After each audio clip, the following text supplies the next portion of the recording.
Donc, je vous donne la meilleure technique pour augmenter la force. C'est une technique qui est plus adaptée pour les gens qui sont intermédiaires avancés. Donc, évidemment, si on veut essayer de gagner en force, idéalement, ça serait de diminuer notre nombre de répétitions. Fait que c'est-à-dire, si, exemple, vous faites vos séries avec 10, 12 répétitions avec une certaine charge, le but, ça va être d'augmenter la charge puis de potentiellement diminuer un petit peu le nombre de répétitions pour être capable de mettre de plus en plus lourd. Arrivé à un certain point, on peut plus faire ça. T'sais, si on est rendu à 3 reps, 2 reps ou même une répétition, on peut pas descendre vraiment en bas de ça. Donc, c'est là où est-ce que, pour les gens intermédiaires avancés, on peut ajouter une technique d'entraînement qu'on appelle les clusters. Les clusters, il y a plusieurs façons de le faire. Ça va dépendre un peu à qui je m'adresse quand que je le planifie. Comme je disais, ma clientèle, c'est souvent des débutants intermédiaires, donc j'en planifie pas souvent dans mes programmes d'entraînement, mais quand je l'utilise, je vais m'adapter selon le type de client. Donc, si j'ai quelqu'un, par exemple, qui est un joueur de hockey, fait qu'un joueur de hockey, en général, c'est des gens qui ont un petit peu plus de VO2 max, un petit peu plus d'endurance comparé à, mettons, un joueur de football ou, exemple, un sprinter, où est-ce que c'est des sports vraiment courte durée. Donc, pour ces gens-là, je vais avoir des clusters un petit peu plus longs. Je vais vous expliquer d'ailleurs c'est quoi un cluster. Dans le fond, un cluster, c'est, mettons, le plus populaire, ça va être de prendre une charge où est-ce qu'on fait un 3 RM. Généralement, on fait ça sur des exercices plus avancés, des polyarticulaires comme, mettons, le squat, comme, mettons, le bench. Fait que si on prend, par exemple, un squat, donc, on fait la charge qu'on serait capable de faire pour, exemple, 3 répétitions. Fait que, par exemple, mettons, je suis capable de faire 200 livres pour 3 répétitions, c'est mon maximum.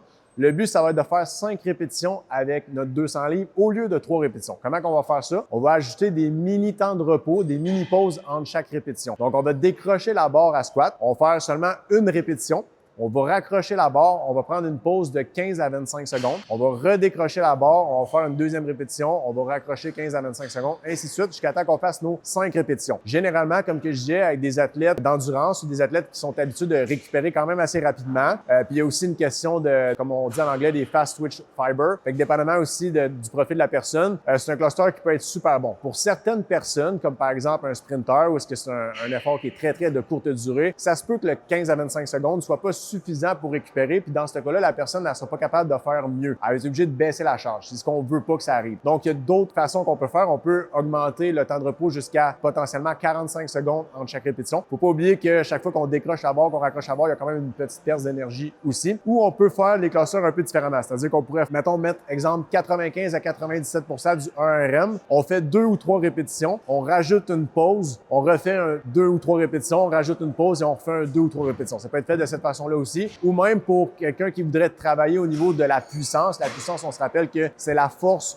fois la rapidité. Donc, dans ce cas-là, on s'entend que si on prend une charge, mettons, je mets mon 80% de mon 1 RM. Quand je parle de 1 RM, c'est une répétition maximale. Donc, c'est la charge que je peux mettre pour une répétition. Donc, mettons, je mets 80% de ma charge pour faire 6 répétitions au squat. On s'entend que la 5e, la 6e répétition, elle va se faire beaucoup plus lentement, beaucoup plus tranquillement parce que la personne, elle a beaucoup de fatigue. Fait que dans ce cas-là, on pourrait ajouter des clusters, une pause de 15 à 25 secondes ou peut-être plus. Après, exemple, entre la 2e et 3e répétition. Donc, je fais mes 2 répétitions, je prends une pause, la répétition 3, la répétition 4, je prends une pause et je fais la répétition 5, la répétition 6. On s'entend que dans cet exemple-là, la répétition 5 et la répétition 6 vont se faire beaucoup plus rapidement, étant donné qu'il y a eu des pauses préalablement comparé à si j'avais pas fait de pause. Donc, ça permet vraiment d'optimiser la puissance, d'optimiser la rapidité aussi. Donc, on peut vraiment jouer avec le cluster puis se gagner en force, gagner en puissance. C'est vraiment la meilleure technique, à mon avis, dans les gyms pour augmenter ça.